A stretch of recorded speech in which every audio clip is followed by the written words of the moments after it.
বিশ্বের ন্যায় বাংলাদেশেও রোগে শীর্ষ যে মৃত্যুগুলো হচ্ছে, যে সকল রোগে, তার মধ্যে স্ট্রোক অন্যতম। কিন্তু আজকে আমরা সৌভাগ্যক্রমে একটি দম্পতি পেয়েছি যারা প্রবাসে চিকিৎসা দিচ্ছেন।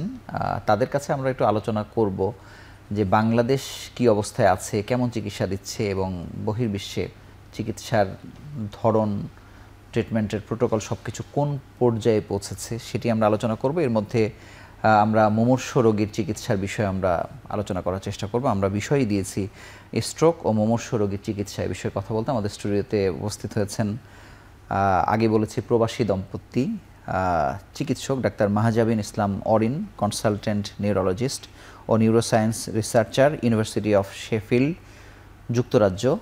একই দেশে doctor Ohijit Chowdhury, consultant critical care, Doncaster Bassetlaw teaching hospital. আপনাদের দুজনকে স্বাগত জানাচ্ছি আমাদের অনুষ্ঠানে।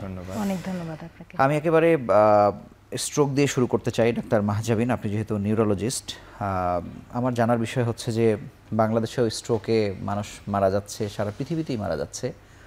একটি বিষয় যে জাতীয় নিউরোসায়েন্স একটি ভালো প্যারামিটার আমরা বলতে পারি, যেখানে সবচেয়ে ভালো চিকিৎসা হচ্ছে বলে মনে করি আর কি আমরা।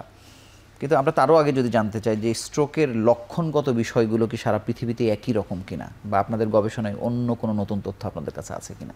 আমি আমার ছাত্রছাত্রীদেরকে একটা কথা বলি যে ব্রেইন হচ্ছে অঙ্কের মতো। তো ব্রেইনের কোন ব্লাড ভেসেল, মানে যে ধমনীটা চিকন হয়ে যাওয়ার কারণে স্ট্রোকটা হয়, সেটা সব মানুষের জন্য একই রকম। তো সিমটমগুলাও আসলে দেশভেদে একই রকমই হয়।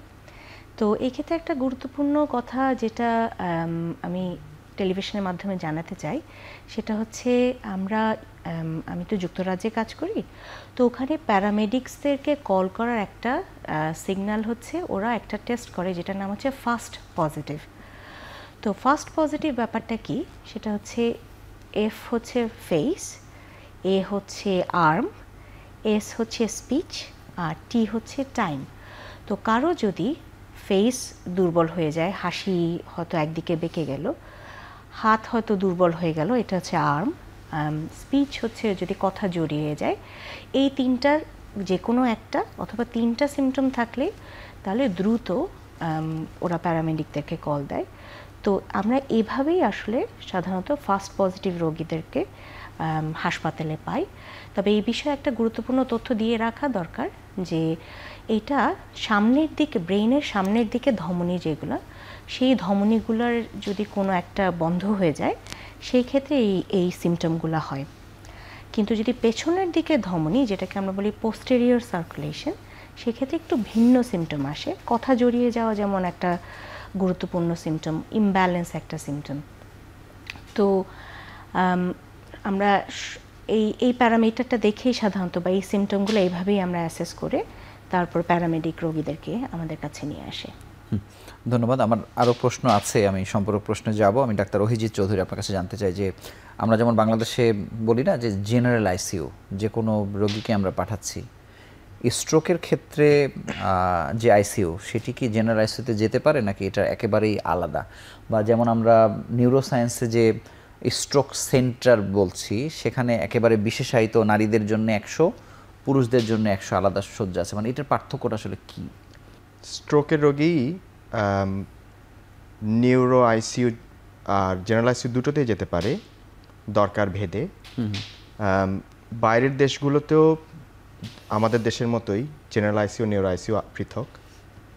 নিউরো আইসিইউ হাতে গোনা, বাইরের দেশেও খুব বড় শহরগুলায় একটা নিউরো আইসিইউ সেন্টার থাকে, আর তার পাশে ছোট 5-6টা যে হাসপাতাল থাকে ওদের জেনারেল আইসিইউ থাকে। আচ্ছা। তো স্ট্রোকের রোগী যখন, একে তো স্ট্রোকের রোগ বেশি, এটা খুব কমন না স্ট্রোকের রোগীর আইসিইউ লাগা। স্ট্রোকের রোগীর আইসিইউ লাগতে পারে যদি স্ট্রোকের রোগী অজ্ঞান থাকেন, এতটাই অজ্ঞান যে তার শ্বাস আমাদের মনে হয় আনসেফ, যে শ্বাস বন্ধ হয়ে যেতে পারে। এরকম যদি হয় তখন তাদের যদি ভেন্টিলেশন লাগে তখন আইসিইউতে আসেন। যদি ওনাদের একটু নিবিড় পর্যবেক্ষণ দরকার হয়, যে একজন নার্স একজন রোগী দেখেন বা একজন নার্স দুজন রোগী দেখেন, এই লেভেলের যদি সাপোর্ট দরকার হয় তাহলেও তারা আইসিইউতে আসেন। আর এই ধরনের চিকিৎসাগুলো সেবাগুলো জেনারেল আইসিইউতে দেওয়া সম্ভব। কিছু কিছু ক্ষেত্রে দেখা যায় তাদের হচ্ছে কিছু ইন্টারভেনশনস লাগে যেগুলো জেনারেল আইসিইউতে বা ওই হাসপাতালে করা সম্ভব হয় না। তার মধ্যে কিছু উদাহরণ হলো রক্ত জমাট বেঁধে যখন যে স্ট্রোকটা হয় সেটাতে যদি সেই রক্ত জমাটটা সরাতে হয় তাহলে দেখা যায় তাদের থ্রম্বেক্টমি লাগতে পারে। এই সাপোর্টগুলো অনেক সময় ছোট হসপিটালগুলোয় যেগুলোতে জেনারেল আইসিইউ থাকে ওখানে নিউরোসার্জারির বা নিউরোলজির এই সাপোর্টগুলো থাকে না, ওনারা তখন স্পেশালাইজড নিউরো আইসিইউতে যান। ওই নিউরো আইসিইউ যেসব হসপিটালে থাকে তাদের নিউরোসার্জিক্যাল এই সুবিধাগুলো থাকে, নিউরো মেডিসিনের এই সাহায্যগুলো থাকে, রেডিওলজির সাপোর্টগুলো লাগে। তখন ওই রোগীগুলো ওই সেন্টারে যান এবং ওনাদের অবস্থা যদি এত মুমূর্ষ হয় যে ওনাদের আইসিইউ লাগছে তখন ওনারা ওই আইসিইউগুলোতে যান। আরেক ধরনের স্ট্রোক যেটা মস্তিষ্কে রক্তক্ষরণের জন্য হয় সেটাতে যদি নিউরোসার্জারির কোনো ইন্টারভেনশন দরকার হয় ওই রক্ত জমাটটা বের করার জন্য বা ব্লিডিংটা বন্ধ করার জন্য বা ব্রেনের উপরে প্রেশার কমানোর জন্য, তখন ওনাদের নিউরোসার্জারির সহায়তা লাগলে দেখা যায় নিউরো আইসিইউ যে হসপিটালগুলো থাকে সেখানে নিউরোসার্জনরা থাকেন, ওখানে ওনারা যান, ওনাদের ওটি হয়। সেটা রক্ত জমাটের জন্য হলে যদি ওই ক্লটটা বের করতে হয় ক্লটটা বের করার পরে মানে জমাট বাঁধা রক্তটা, অথবা রক্ত ক্ষরণ হয়ে যে স্ট্রোকটা হয় সেই রক্তটা বের করার পরে তারপরে যদি ওনাদের ওই রোগীদের যদি কনসিয়াসনেস মানে সচেতনতা কম থাকে, ওনারা যদি অজ্ঞান থাকেন তখন দেখা যায় ওনারা ওই স্পেশাল আইসিইউতে থাকেন। খুব বেশি দিন থাকতে হয় না সাধারণত, এরপর ওনারা জেনারেল আইসিইউতে ওই রোগীগুলো ট্রান্সফার হয়ে যান বেশিরভাগ ক্ষেত্রে। আমি এই জায়গায় একটু জানতে চাই যে আমাদের দেশে যেমন একটা কনসেপ্ট তৈরি হয়েছে বিশেষায়িত হাসপাতাল, নিনস বলি, নিটোর বলি, আবার দেখা যাচ্ছে যে এদেরকে আমরা পূর্ণাঙ্গ বলার চেষ্টা করি কিন্তু কেউই আসলে পূর্ণাঙ্গ না, সবারই আসলে ওই গন্তব্য সব ঢাকা মেডিকেল বা বাংলাদেশ মেডিকেল বিশ্ববিদ্যালয়। কিন্তু আমি জানতে চাই এরকম কনসেপ্ট কি আসলে ইউকেতেও আছে কিনা, যে ঠিক আছে শুধু নিউরোদেরকেই ডিল করছে আলাদা হাসপাতাল, কেমন জানতে চাই। এরকম একটাই হসপিটাল আছে যেটাকে আমরা বলি কুইন স্কয়ার, যেটা লন্ডনে। তাদের পুরো হসপিটালটাই হচ্ছে নিউরোলজি বিশেষজ্ঞ, নিউরোসার্জন, নিউরো রেডিওলজিস্ট, নিউরোক্রিটিক্যাল কেয়ারে। কিন্তু ওটা ছাড়া বাকি সব হসপিটালগুলাই আসলে জেনারেল হসপিটাল। আচ্ছা। এবং সেখানে কিন্তু বিভাগগুলো স্বয়ংসম্পন্ন আর কি, বিভাগগুলো মোটামুটি আমরা বলতে পারি যে গুরুত্বপূর্ণ যে বা নতুন চিকিৎসা যে হসপিটালগুলোতে প্রয়োজন ওগুলো সাধারণত বিভাগীয় হসপিটালগুলোতে পাওয়া যায়। 2022 সালে একটি গবেষণায়, বাংলাদেশের গবেষণার অবস্থা খুব বেশি সুবিধাজনক না, কিন্তু বলা হচ্ছে যে স্ট্রোকের রোগী এক যুগে দ্বিগুণ হয়েছে। মানে হয়তো হয়েছে বা এর থেকে অনেক বেশি হয়তো হয়েছে আমরা ধরে নিচ্ছি। এটা একই রকম গল্প কি ইউএসএ বা ইউকেতেও তাই কিনা, সেখানেও কি এরকম ডাবল হচ্ছে বা সেখানকার গবেষণা কি বলে? হ্যাঁ, একদম। আমরা যেটা বলি যে স্ট্রোকটা হচ্ছে একটা মাল্টি মডালিটি ইলনেস। তো যেমন এটা বলতে যেটা বুঝি যে অনেকগুলো শারীরিক ফ্যাক্টরের উপরে স্ট্রোকটা ডিপেন্ড করে। তো যেহেতু আমাদের লাইফস্টাইলটা চেঞ্জ হচ্ছে, রোগীর সাধারণ মানুষের স্ট্রেসের লেভেল বাড়ছে, খাদ্যাভ্যাস পরিবর্তন হচ্ছে, তো স্ট্রোক আসলে খুব দ্রুতই স্প্রেড করছে। এবং এখন এই যে এক্স্যাক্ট ডেটাগুলা খুব পরিবর্তনশীল, তবে 2040 নাগাদ হয়তো রোগী এখন বা 2020-এ যেই সংখ্যা দেখা যাচ্ছে সেটা 1.5 গুণ সংখ্যক রোগী হয়ে মানে ওই পর্যায়ে পৌঁছে। তার মানে এই ট্রেন্ডটা ঊর্ধ্বমুখী সব জায়গায়, ঊর্ধ্বমুখী।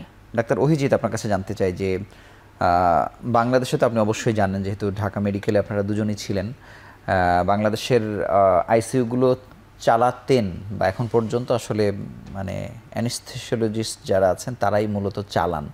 এখন হয়তো ক্রিটিক্যাল কেয়ার মেডিসিন স্পেশালিস্ট যারা আছেন তাদের আস্তে আস্তে তারা এই জায়গাগুলোতে জায়গা করে নিচ্ছেন। ইউকের গল্প কি তাই কিনা আসলে? ইউকে ইউএসএ তো একটু দুই রকম।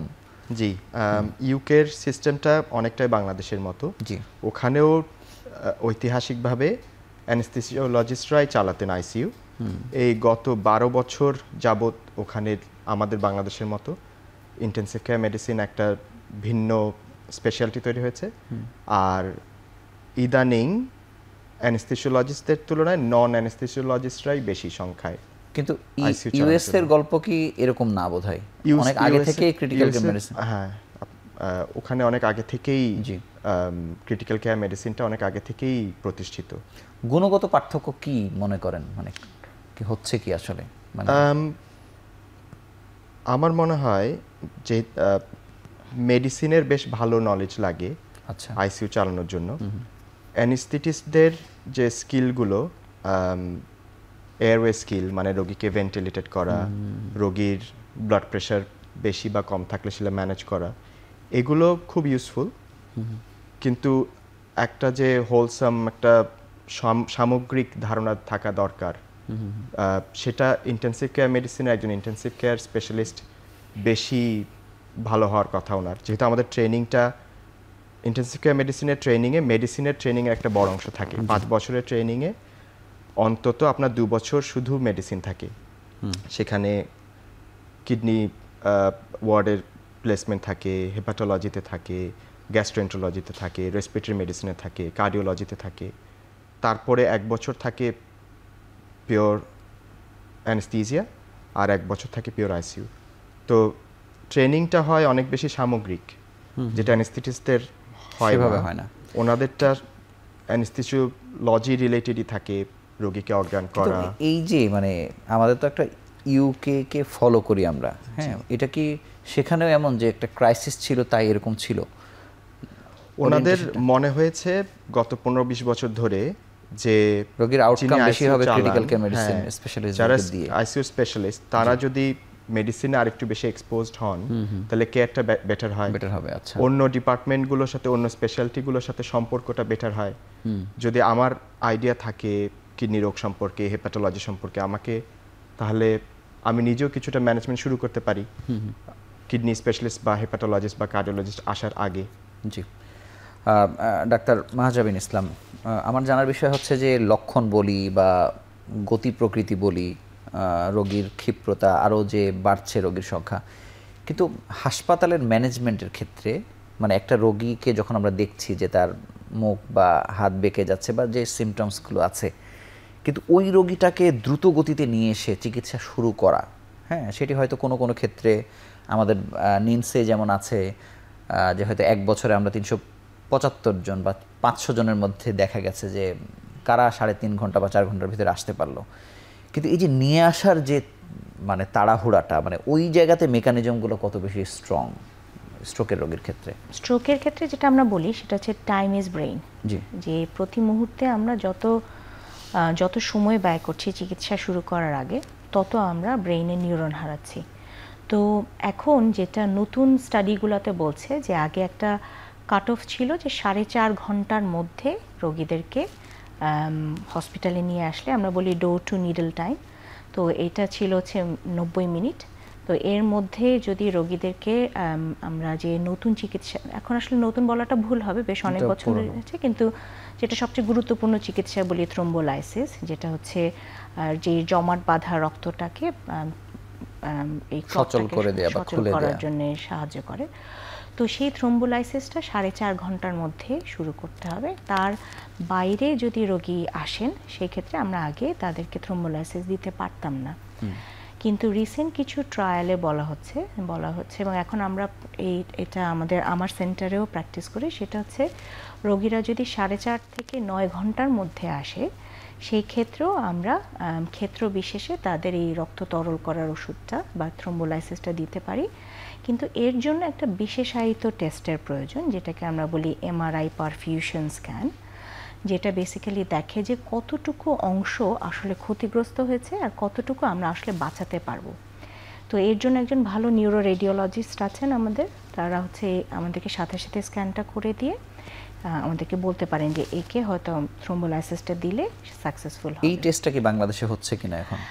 এই বিষয়ে আসলে আমার ধারণা একটু কম, তবে এমআর পারফিউশনটা এমআরআই স্ক্যানের মেশিন দিয়েই করা যাওয়া সম্ভব হওয়ার কথা, এবং আমার ধারণা হয়তো নিউজে এই প্রযুক্তিটা আসার কথা, তবে যেহেতু আমার কাছে এক্সাক্ট ইনফরমেশন নেই, তো তার মানে 4.5 ঘন্টা থেকে আরো 4.5 ঘন্টা পাওয়া যাচ্ছে, তার মানে একটা মানে পরীক্ষার কারণে। জি, এই বিষয়ে একটা সম্পূরক তথ্য দিয়ে রাখি, সেটা হচ্ছে এখন আরও একটি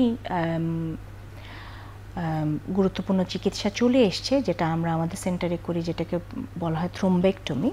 সেটা অনেকটা এরকম যে ক্লটটাকে সরিয়ে সেখানে একটা স্টেন্ট অথবা একটা মূলত ওই যেই কারণে ওই রক্ত চলাচলটা বন্ধ হয়েছিল সেই ক্লটটাকেই সরিয়ে নিয়ে আসা যায়। কিন্তু সেটা তো আগে থেকে হয়, বাংলাদেশে হচ্ছে। সেটা স্ট্রোকের ক্ষেত্রে বাংলাদেশে খুব রেয়ারলি হয়, কিন্তু সেটা আগে মূলত হয় কার্ডিয়াক যে হার্ট অ্যাটাকের বিষয়ে, আচ্ছা, সেই ক্ষেত্রে। তো আমরা এখন থ্রোম্বেক্টমি করছি এবং থ্রোম্বেক্টমির সাকসেস রেটও বেশ ভালো। এবং ইন্টারেস্টিংলি থ্রোম্বেক্টমি দেখা যায় যে আমরা 0 থেকে 6 ঘন্টা একটা কাট অফ দেখি, 6 থেকে 12 ঘন্টার একটা কাট অফ, এবং যে বলছিলাম যে মাথার পিছনের যে ধমনীগুলা পোস্টেরিয়র সার্কুলেশন, সেই ক্ষেত্রে প্রায় 24 ঘন্টা পর্যন্ত আমরা থ্রোম্বেক্টমির জন্য রোগীকে। কিন্তু যেমন আমি ঢাকা মেডিকেলে দেখেছি যে আপনার একই ক্যাথল্যাবে কিন্তু 2 ধরনের রোগীরাই তো ওই সার্ভিসটা নিতে পারছে আর কি। ক্যাথল্যাব এবং প্রসিজিওর কাছাকাছি, এবং ক্ষেত্র বিশেষে যেই স্পেশালিটি এই কাজগুলো করে, সেটা কার্ডিওলজির ক্ষেত্রে কার্ডিওলজিস্টরা করেন, আমাদের ক্ষেত্রে নিউরোলজিস্টরা করতে পারেন, নিউরো রেডিওলজিস্টরা বেশিরভাগ সময় করেন। তো সার্ভিস এবং প্রসিজিওর হয়তো খুব বেশি ডিফারেন্ট না, কিন্তু হয়তো এটা স্কিলের ব্যাপার যে হচ্ছে না আর কি অনেক জায়গাতে। আমরা আসবো ছোট্ট একটি বিরতি নিয়ে, ফিরছি কিছুক্ষণের মধ্যে।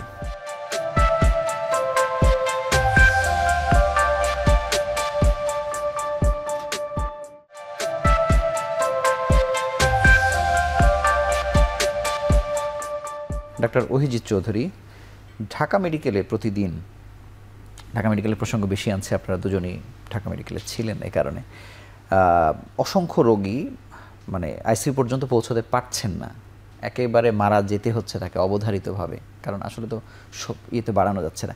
এই একই ক্রাইসিস কি আসলে আপনারা ইউকেতেও দেখেন কিনা, যে আইসিইউ দরকার ছিল কিন্তু পাওয়া গেল না, সেখানে আইসিইউর ক্রাইসিসটা এরকম একই রকম কিনা? এরকমটা হতে পারে যেমনটা হয়েছিল প্যান্ডেমিকের সময়, কোভিড-19 2020 সালে। আরেকটা হতে পারে শীতকালে যখন বয়স্ক রোগীদের নিউমোনিয়া, চেস্ট ইনফেকশনগুলো বেড়ে যায়, তখন দেখা যায় আমাদের আইসিইউ কিছু কিছু সময় ওভারফ্লো করে, কিন্তু আমাদের আইসিইউগুলো নেটওয়ার্ক থাকে। তো যখন মনে হয় আইসিইউর বেড আর 1 থেকে 2টো বাকি, তখন হচ্ছে নেটওয়ার্কগুলো নিজেদের মধ্যে যোগাযোগ শুরু করে। ওরা প্যারামেডিক্সদের জানিয়ে দেয় যে হচ্ছে আমাদের আইসিইউতে বেড নেই, রোগী তখন ডাইভার্টেড হয়ে যায়, আর তখন রোগী চলে যায় লোকাল বা রিজিয়নাল বা ন্যাশনাল অন্য কোনো হাসপাতালে। এবং যখন আমাদের হসপিটালের ওই রোগী নেওয়ার ক্ষমতা হয়, ডেইলি যোগাযোগ হয় ফোনে 2 হসপিটালের মধ্যে, যে আমাদের বেড এখন এমন, আপনাদের বেড কেমন। সেই প্রতিদিন যোগাযোগ হওয়ার পর যদি মনে হয় আমরা এখন ওই রোগীকে আবার নিতে পারি, তখন ওই রোগী আবার ট্রান্সফার হয়ে আইসিইউ তার মানে কি গোটা দেশের মানে আইসিইউ সিস্টেমটা কি সবাইকে জানতে পারে? পুরো দেশে আইসিইউ নেটওয়ার্ক কি নিজের কার কোন হসপিটালে কতটা আইসিইউ বেড বাকি। একইভাবে কি সাধারণ শয্যার ক্ষেত্রে কি এরকম, নাকি শুধু আইসিইউ ক্ষেত্রে? সাধারণ শয্যার ক্ষেত্রেও সম্ভবত একই, মানে হসপিটাল টু হসপিটাল এটা যোগাযোগ আছে সবার সাথে। হ্যাঁ, মানে এটা কি সরকারি বেসরকারি ক্রস কানেকশন আছে কিনা? বেসরকারি হসপিটাল তো কম, আমার অভিজ্ঞতাও কম ইংল্যান্ডে। বেসরকারি হসপিটালে কত সংখ্যক আইসিইউ আছে বা আদৌ আছে, মানে সরকারি হাতে গোনা হবে। বেশিরভাগ আইসিইউই সরকারিতে, যেহেতু আইসিইউ অনেক এক্সপেন্সিভ। তো ক্রিটিক্যাল কেয়ার নেটওয়ার্ক প্রতিদিন সকালে মিটিং করে, বিশেষ করে শীতকালে, যে আমার কয়টা বেড বাকি, ওর কয়টা বেড বাকি, সেই অনুযায়ী আগে থেকেই প্ল্যানস থাকে। রোগীর হাসপাতালে আইসিইউ বেড নাই, এজন্য রোগী আইসিইউতে আসতে পারবে না, এটা কখনোই হয় না, এটা কোনোভাবে ডিফেন্ড করা যায় না। আরেকটি বিষয় জানতে চাই, আমার নিজের অভিজ্ঞতা আছে, আমি আইসিইউতে আমার মায়ের সঙ্গে ছিলাম, উনি পৃথিবীতে নেই এখন। ঢাকা মেডিকেলের আইসিইউকে যেভাবে দেখেছেন সরকারি, আপনি আবার বলছেন যে ইউকেতে আসলে সরকারি সব থেকে বেশি, মানে একটু চিত্রের পার্থক্যটা জানতে চাই, যে একটা আইসিইউতে আপনি একটা 10 শয্যা বা আপনি আপনার হাসপাতালে যত শয্যা, সেই অনুযায়ী আপনি কত রকম ফাংশন করছে আর কি, কারা কারা কাজ করছে, জনবলের পরিধিটা কীরকম?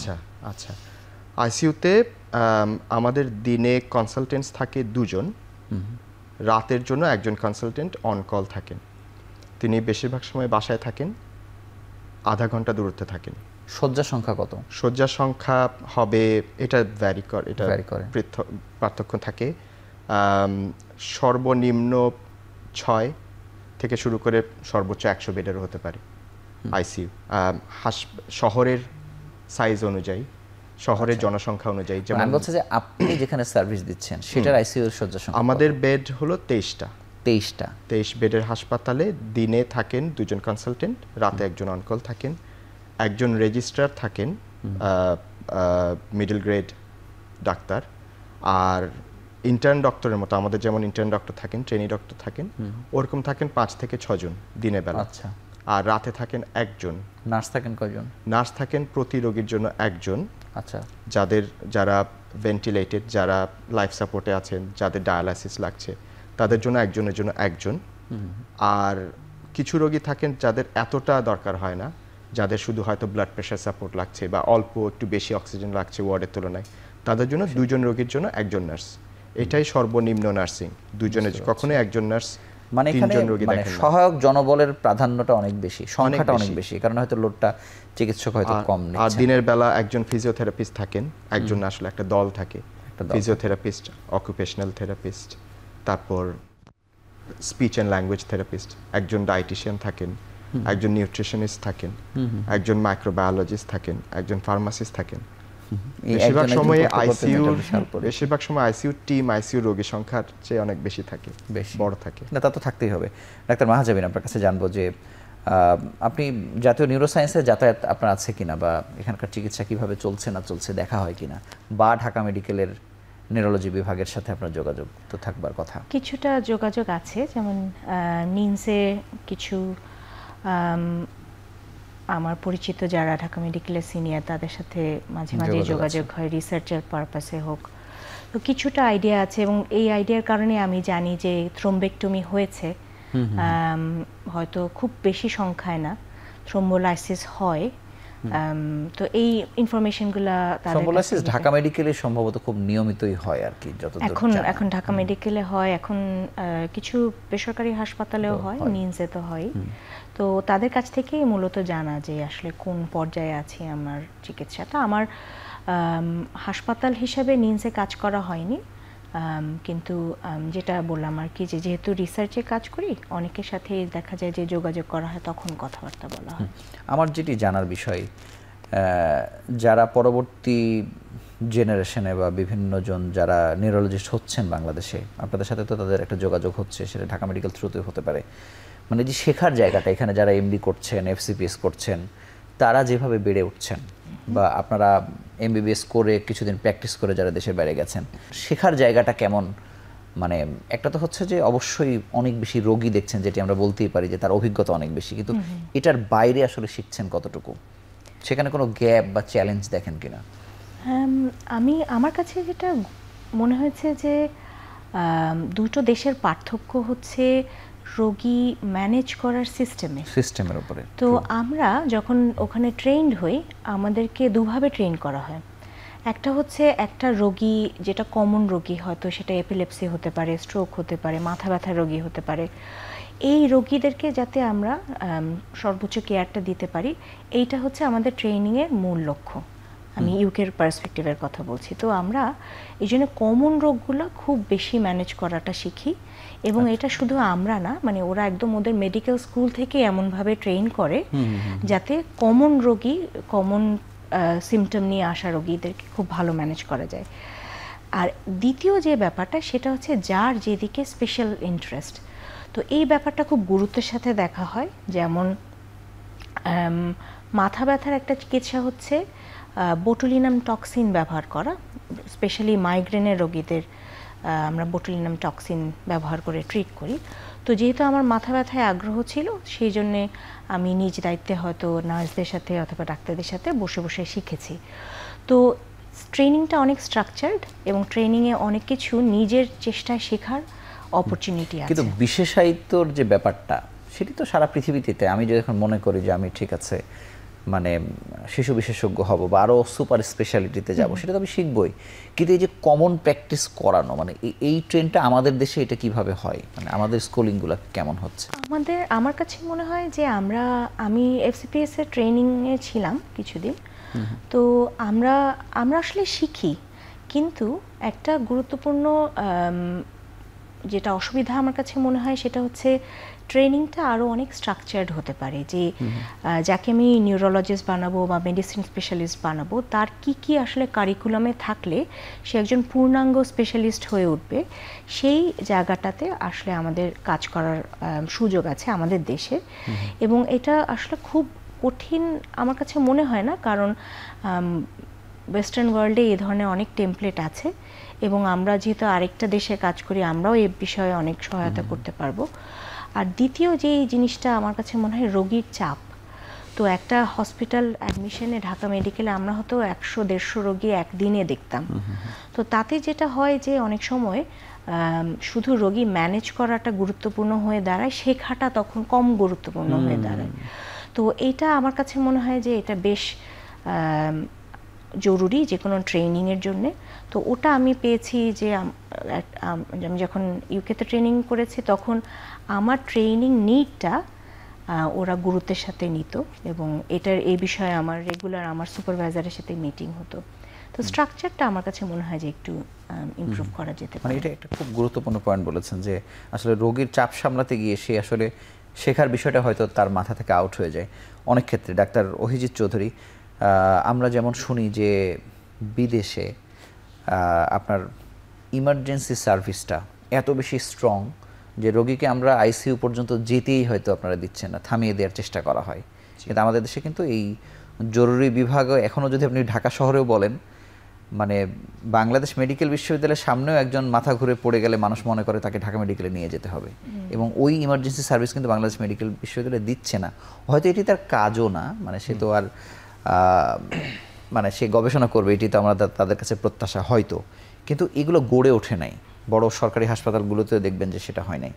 সেই ইমার্জেন্সি রুমগুলো কেমন, কত বেশি স্ট্রং? আমি বলবো অনেক স্ট্রং। ওদের বড় ভূমিকা থাকে, যেমনটা আপনি বললেন। ইমার্জেন্সি ডিপার্টমেন্টেই তো রোগীর প্রাথমিক ডায়াগনোসিসটা হয়। ওরা যদি রোগটা ধরতে না পারে ইমিডিয়েটলি তখনই, বা অন্তত ধারণা করতে না পারে, তাহলে রোগীটার পরবর্তী গন্তব্যটা ভুল হয়ে যায়।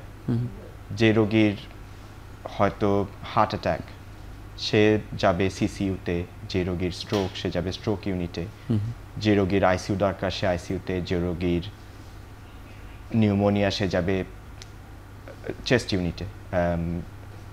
এগুলো যদি তখন শুরুতে ঠিক ধরা না হয় তাহলে রোগীদের ভোগান্তি বেড়ে যায়, রোগীরা ঠিক জায়গায় যায় না। এজন্য ইমার্জেন্সি মেডিসিনের ট্রেনিরা খুব খুব গুরুত্বপূর্ণ ইউকেতে।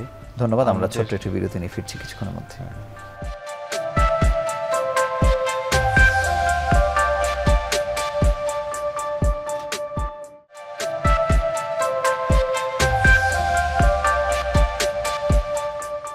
আমরা রোগ নিয়ে আলোচনা করছি। আমরা একটু আপনাদের সম্পর্কে একটু শুনবো। আপনারা দুজন দম্পতি কবে গেলেন, কোন ব্যাচে এখানে পড়েছেন, কিভাবে বিদেশ যাত্রা শুরু হলো, ওই গল্প একটু শুনতে চাই। আমরা আসলে ঢাকা মেডিকেলে 2005-06 ব্যাচ। তো ঢাকা মেডিকেলের একটা নাম্বার আছে, তো আমরা হচ্ছে K63 ব্যাচ। তো আমরা ঢাকা মেডিকেল থেকে পাশ করলাম 2011-তে। এই বিষয়ে একটা মজার তথ্য শেয়ার করি, সেটা হচ্ছে ইন্টার্নশিপের সময় সব ডাক্তারদের ইচ্ছা থাকে বিসিএস দেওয়ার। তো সে সময় আমার বিসিএসটা আসলো 2012-তে। তো খুব যে প্রিপারেশন নিয়ে পরীক্ষা দিতে পেরেছি তা না, কিন্তু ওই বিসিএসে রেজাল্টের সময় দেখলাম যে আমি ফার্স্ট হয়েছি। তো সেটা একদম আনএক্সপেক্টেড ছিল। তারপর আমরা ভাবতাম যে আমার পার্টিকুলার কারণটা বলতে পারি, সেটা হচ্ছে যে কারণে বিদেশে যাওয়া বিসিএস হওয়ার পরও আমার খুব রিসার্চে আগ্রহ। তো এখানে বড় স্যারদেরকে দেখেছি যে তাদের অসম্ভব আগ্রহ থাকার পরও তাদের রোগীর চাপ, চেম্বার প্র্যাকটিসের কারণে রিসার্চটা আসলে ওভাবে হয়ে ওঠে না। তো এই জন্য আমার মনে হলো যে এমন একটা দেশে যাই যে দেশে আমি ক্লিনিক্যাল প্র্যাকটিসও করতে পারবো আবার রিসার্চও করতে পারবো। তো সেই ভাবনা থেকেই আমাদের দুজনের একসাথে এমআরসিপি দেয়া। তো তেরোতে আমরা এমআরসিপি শুরু করলাম এবং 2016-তে আমাদের দুজনেরই এমআরসিপি শেষ হলো। এটা কি এখান থেকে দিলেন না গিয়ে দিয়ে আসলেন? এমআরসিপি পার্ট 1 আর পার্ট 2 এখান থেকে দেওয়া যেত আমরা যখন বলছি। এখন ফাইনাল পার্টটাও দেওয়া যায় হয়তো গত 1 বছর ধরে, কিন্তু আমরা ইন্ডিয়াতে দুজনে ইন্ডিয়াতে পরীক্ষা দিয়েছি। তখনই প্ল্যান করলেন আর কি ওই ফার্স্ট হওয়ার পরে আর কি। আপনি বোধহয় কিছু যোগ করতে চান? না, ওর মতোই আমি বিসিএস আমি মনে হয় বিসিএস একটার প্রিলিমিনারি দিয়েছিলাম, ওটা হয়েছিল। আর আমাদের দুজনের কথা বলে দুজনেরই মনে হলো আমাদের বাইরের চিকিৎসা কেমন হয় একটু জানা ইচ্ছা, দেখার ইচ্ছা, সাথে আর্থসামাজিক বিভিন্ন প্রেক্ষাপট তো ছিলই। অনেক কিছু চিন্তা করার পর আমেরিকা, কানাডা, অস্ট্রেলিয়া বিভিন্ন দেশ দেখার পর আমাদের মনে হলো ইংল্যান্ডের স্বাস্থ্যসেবার সাথে আমাদের স্বাস্থ্যসেবার বেশ কিছু জায়গায় মিল আছে। এই জন্যই ইংল্যান্ডটা বেশি প্রেফারেন্স পেয়েছিল। বাকি আপনাদের মতো চিন্তা করেছে সেটা দম্পতি ব্যাপারটা তা না, মানে এটা ছাড়াও আরও কত মানুষ এরকম চিন্তা করছে, বা মানে এটা তো একদিক থেকে ভালো যে ঠিক আছে আমার দেশের মানুষ একটা ভালো জায়গায় কাজ করছে, আবার এটিও ঠিক যে মানে অনেক হতাশাও কাজ করছে, অনেক অস্বস্তি কাজ করছে যে না এখানে মনে হয় আর হচ্ছে না। মানে কোনটা কাজ করে বেশি? অন্যদের যাওয়ার তো অনেকগুলো কারণ আছে, এবং কত সংখ্যায় আপনাদের ব্যাচের বা অন্য মেডিকেল কলেজ থেকে যাচ্ছে, এই হারটা কীরকম? আমার যেটা পার্টিকুলারলি ইউকেতে কাজ করার পরে মনে হয়েছে যে ওয়ার্ক লাইফ ব্যালেন্সটা খুব গুরুত্ব রাখে। যেমন এখানে কাজ করার সময় আমাদের উইকেন্ড ব্যাপারটা আসলে ওভাবে ছিল না, অথবা আমরা দেখেছি যে আমাদের বড় স্যারদেরকে যারা হয়তো উইকেন্ডটাও ওনারা ব্যস্ত থাকেন অনেকটা রোগীদের জন্য। তো ইংল্যান্ড বা আমি ইংল্যান্ডের কথাটাই বলতে পারবো যে আমাদের ওয়ার্ক লাইফ ব্যালেন্সটা বেশ ভালো। এবং যেমন একটা এক্সাম্পল, যেমন 24 ঘন্টা যদি ভাগ করেন, 24 ঘন্টা ভাগ করলে এটা এক এক স্পেশালিটির এক এক রকম কাজ। তো আমি আমারটা বলতে পারি, সেটা হচ্ছে আমি তো নিউরোলজি বিভাগে কাজ করি, তো সেখানে আমার একটা সাধারণ দিন হচ্ছে আমি ক্লিনিক এই রোগী দেখি, তারপরে আমাকে কিছুটা সময় দেওয়া হয় অ্যাডমিন কাজ করার জন্য, রিসার্চের জন্য আমার কিছুটা সময় আছে, এবং উইকেন্ডগুলা যদি আমি আগে থেকে নিবন্ধিত না থাকি যে আমাকে ওই উইকেন্ডে অনকল হিসেবে কাজ করতে হবে, সেক্ষেত্রে আমার উইকেন্ডটা ফাঁকা থাকে। মানে আমি শনিবার এবং রবিবার একদম সম্পূর্ণভাবে নিজের জন্য ব্যবহার করতে পারি। মানে এটা কি এভারেজ 2 দিন সবাই ব্যবহার করে ম্যাক্সিমাম ক্ষেত্রে? আচ্ছা। এবং আর বাকি 5 দিনের গড় যদি জানতে চাই কত ঘন্টা কাজ করছেন? তো আমাদের একটা আরবিট্রারি হিসাব হচ্ছে 48 ঘন্টা কাজ করা, স্পেশালি ট্রেনিদের ক্ষেত্রে এটা একটা হিসাব। তো 48 ঘন্টা তো আসলে ওভাবে হয় না, কারণ দিনে 9 to 5 এর কাজ করলে 5 দিনে 40 ঘন্টা হয়। তো বাকি 8 ঘন্টা যোগ হয়ে যে আমরা অনকলটা করি, সেটা সারা বছরের অ্যাভারেজে 48 ঘন্টা হয়। মানে সেই অনুযায়ী বাংলাদেশে যারা করছেন মিড লেভেল বলি, সিনিয়র বলি, তারা তো দিনে হয়তো 12-13 ঘন্টা করে ফেলছেন, হয়তো দেশের বাইরে গিয়ে অনেক ঘুরছেন একটা সময় এক প্যাকেজে হয়তো, কিন্তু মানে উইকগুলো তো মিস হচ্ছে, কাজের মধ্যে থেকে যাচ্ছে এবং পরিবারের সময়টা মিস হচ্ছে আর কি। ভালো বিষয়। ডাক্তার ওহিজিৎ চৌধুরী, আগে সুযোগই ছিল না যে দেশের একজন চিকিৎসক বাংলাদেশের জন্য কিছু করবেন, কিন্তু এখন এই সুযোগগুলো, অনেকগুলো কানেক্টিভিটি তৈরি হচ্ছে আর কি। আপনারা কিভাবে বাংলাদেশকে কন্ট্রিবিউট করছেন? এখন বাংলাদেশে অনেক সোসাইটি তৈরি হয়েছে, যেমন acute medicine society, medical society, তারপরে ক্রিটিক্যাল কেয়ার নেটওয়ার্ক। এগুলোতে যেটা করা যায় যে আমরা এসে আমাদের অভিজ্ঞতাগুলো শেয়ার করতে পারি, আর আমাদের দেশে উন্নতির স্কোপটা অনেক অনেক বেশি। সেজন্য অনেক সাজেশনস দেওয়া যায়, পরে তার কিছু বাস্তবায়ন করা যায়। আর সেটার হিসেবে আমরা এখন দেখি যে আমরা যখন কিছু একটা সাজেস্ট করি বা কেউ একজন ইংল্যান্ড থেকে এই ধরনের ধারণাগুলো আনেন বাংলাদেশে, অনেকে বেশ উৎসাহিত হন। তার ফলশ্রুতিতে দেখা যাচ্ছে ট্রেনিং পাথওয়েটা কিছু চেঞ্জ হচ্ছে। বাংলাদেশে এখন অ্যাকিউট মেডিসিনের ট্রেনিং আছে। বাংলাদেশে এখন আমি প্রায় দেখি অনেকেই ultrasound machine, handheld ultrasound machine ব্যবহার করেন। তারপরে হচ্ছে বাইরের জার্নালগুলো আজ অনেকে যখন পরীক্ষা দেন তখন তারা বাইরের স্ট্রাকচারগুলো সম্পর্কে জানতে পারেন, আমাদেরকে জিজ্ঞেস করেন, তখন আমরা বলি। আমি যখন বাইরে গেলাম তখন আমি দেখলাম আমার এরকম কখনো মনে হয়নি যে আমি জানি কম ওদের চাইতে ক্লিনিক্যালি। একটা রোগ হয়তো আমি আরও ভালো ধরতে পারি, আমি অ্যান্টিবায়োটিক সম্পর্কে বেশি জানি একটা ইংল্যান্ডের ট্রেন্ড ডাক্তারের চাইতে। ইনভেস্টিগেশন ছাড়া রোগ ডায়াগনোসিস আমি ভালো করতে পারি, তখনও পারতাম। কিন্তু ওখানে গিয়ে যেটা দেখলাম যে অনেক কিছু আমরা বইয়ে পড়তাম কিন্তু এই দেশে পেতাম না। প্রধানত বিভিন্ন টেস্টস আর হচ্ছে কিছু মেডিসিন, সেগুলোই হয়তো ওদের ডিফারেন্ট। তো আমাদের দেশের ডাক্তাররা যখন ট্রেন্ড হন ওনাদের গ্রন্থগত বিদ্যাটা খুবই ভালো থাকে। ওনারা ভারতের কোনো ডাক্তার, ইংল্যান্ডের কোনো ডাক্তার, আমেরিকা বা কানাডার কোনো ডাক্তার চেয়ে কম জানেন না। ওনারা হয়তো জানেন না যেটা যে এই ইনভেস্টিগেশনটা আসলে করতে কত খরচ হয়, ইনভেস্টিগেশনটা করতে কেমন সেট আপ লাগে। তো এইসব বিষয়ে অনেক সময় পরামর্শ দিতে পারি আমরা। তারপরে হচ্ছে ওনারা হয়তো জানতে চান, যেমনটা আপনার প্রশ্ন ছিল, একজন আইসিইউ চালাতে কি ধরনের লোকবল লাগে, কি কি মানুষ থাকে ইংল্যান্ডে। তারপরে ক্লিনিক্যাল কিছু প্রশ্ন, যে স্ট্রোকের রোগী যেমনটা আপনি জিজ্ঞেস করলেন, কারা হয়তো আইসিইউতে যায়, তারা কতদিন থাকে, তারপর তাদের কি হয়, এই ধরনের জ্ঞানগুলো শেয়ার করা যায়। আমরা শেষ বিরতি নিয়ে আলোচনায় ফিরছি আবারও।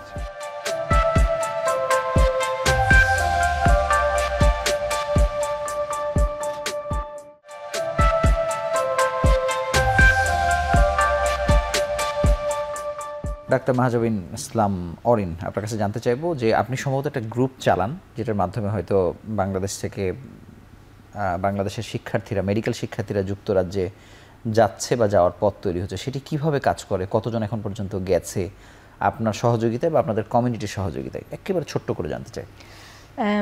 আমি গ্রুপটা শুরু করি 2017-তে, যখন আমি এবং আমরা দুজন আসলে ইউকেতে যাই।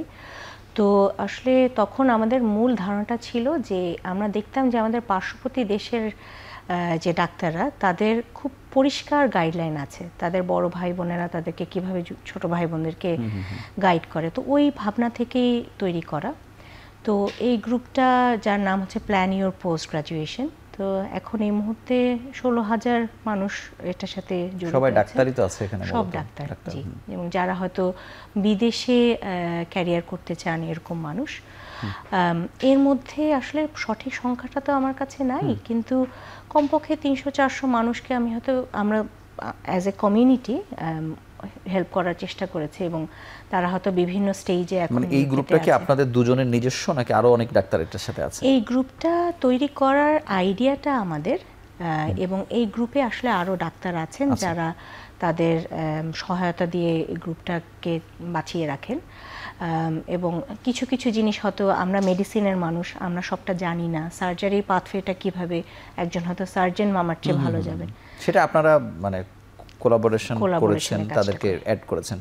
খুবই ছোট করে জানতে চাই যে আমরা যেমন দেখি যে ভারতীয় ডাক্তারদের ডমিনেন্ট খুব বেশি পৃথিবীর বিভিন্ন জায়গায়, পাকিস্তানিরাও আছে, বাংলাদেশটা আস্তে আস্তে গ্রো করছে আর কি। মানে ওভারঅল কন্ট্রিবিউশন কেমন ইউকেতে বাংলাদেশি ডাক্তারদের ওই দুটো দেশের তুলনায়? হ্যাঁ, তুলনায় বা ওভারঅল সবকিছু মিলে। ওই দুটো দেশের তুলনায় যেমনটা জনসংখ্যা পার্থক্য, ওদের জনসংখ্যা 140 কোটি। আচ্ছা, সেই জায়গায় বেশি। ওভাবে প্রপোর্শনেটলি চিন্তা করলে আমার মনে হয় ডাক্তারদের প্রতিনিধিত্বটাও প্রপোর্শনেট। মানে যেহেতু ভারতের মানুষ বেশি, ভারতের ডাক্তারও সারা পৃথিবীতে বেশি, পাকিস্তানেরও তাই, কিন্তু আমাদের ডাক্তারও অনেক।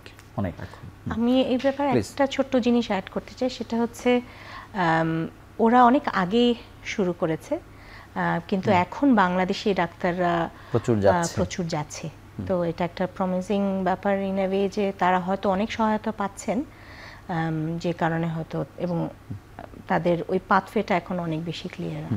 আমি এখন জানতে চাই যে এই যে করা শুরু করেছেন, একটা মানুষ তার প্ল্যান করে একটা দেশের জন্য বা ওই বাংলাদেশি কমিউনিটির জন্য করতে চায় না, এটা হঠাৎ করে শুরু হয়ে যায় আর কি। আর কি কি পরিকল্পনা করছেন, যে আর কি করতে চান, কিভাবে বাংলাদেশকে অ্যাসেস করা যায়, এটা স্বাস্থ্য ব্যবস্থা পরিবর্তন করা যায়, কি পরিকল্পনা মাথায় ঘুরছে এখনো? আমার এই মুহূর্তে, যেমন এই ইউকের থেকে এইবার যে আসলাম, তার একটা গুরুত্বপূর্ণ পোর্শন ছিল বা সময় যেটা ব্যয় করেছি, তা হচ্ছে রিসার্চে কিভাবে কোলাবোরেট করা যায়। তো আমার ঢাকা মেডিকেলে একটা সেমিনার ছিল রিসার্চ নিয়ে, তো ওখানে স্যারদের সাথে কথা বললাম। তো আমার পরিকল্পনা হচ্ছে যে আমাদের রিসার্চে যে ডেটাগুলো সেগুলো খুব ওয়েস্টার্ন ওয়ার্ল্ড ডমিনেন্ট, এবং আমরা চাই, এবং আমার সুপারভাইজাররা বা আমার কলিগরাও চায় যাতে সাউথ ইস্ট এশিয়ান পপুলেশনটা এটাতে ইনভলভড হোক। তো আমার এখনকার মূল পরিকল্পনা হচ্ছে কিভাবে বাংলাদেশে পপুলেশনকে ইউকের সাথে কোলাবোরেট করে, তাহলে সেক্ষেত্রে আমরা ইস্টার্ন এবং ওয়েস্টার্ন ওয়ার্ল্ডের একটা কম্প্যারিজন পেতে পারি ডেটার। আর সেকেন্ড জিনিসটা হচ্ছে কোর্স তৈরি করা। যেমন রিসার্চে যেই সেমিনারটা ছিল সেটা আমি মেডিকেল স্টুডেন্টদের জন্য করেছিলাম। সেটা হচ্ছে মূলত তাদেরকে শেখানো যে স্টুডেন্ট অবস্থায় কিভাবে রিসার্চে ইনভলভ হওয়া যায়। আপনাদের দুজনকে অসংখ্য ধন্যবাদ সুদূর থেকে এসে আমাদের নানা বিষয়ে পরামর্শ দেওয়ার জন্য আমাদের দেশের মানুষদের। আপনাদের আবারও শুভকামনা জানিয়ে আপনাদের কাছ থেকে বিদায় নিচ্ছি। আপনাকে অনেক অনেক ধন্যবাদ। আমরা প্রায়ই এরকম, ঠিক দম্পতি না, অনেককেই আসলে পাই যারা যখন আসেন আমরা কথা বলি, কেন জানি আমাদেরও সাংবাদিক হিসেবে মনে হয় যে শুধু ব্যবস্থাপনার দুর্বলতার কারণে আমাদের ভালো চিকিৎসক থাকবার পরেও অনেক কিছুতে আমরা হয়তো সফল হচ্ছি না। কিন্তু এই অভিজ্ঞতাগুলো যেমন নেওয়া উচিত, রাষ্ট্রের আসলে এগুলো ভালোভাবে বিবেচনা করা উচিত যে আমাদের রিসোর্স যারা আছেন সারা পৃথিবীতে তাদের অভিজ্ঞতা কাজে লাগিয়ে কীভাবে বাংলাদেশের স্বাস্থ্য ব্যবস্থায় এটি কন্ট্রিবিউট করানো যায়, এবং এটি হলে হয়তো আমরা একেবারে কোনো খরচ ছাড়াই হয়তো রাষ্ট্র উপকৃত হবে, বাংলাদেশের রোগীরা তো উপকৃত হবেই। তা আমরা চাই যে বিনা কারণে আমাদের দেশের মানুষের প্রাণ যেন ঝরে না যায়, সেই প্রত্যাশা আজকের মতো বিদায় নিচ্ছি। ভালো থাকুন, সুস্থ থাকুন।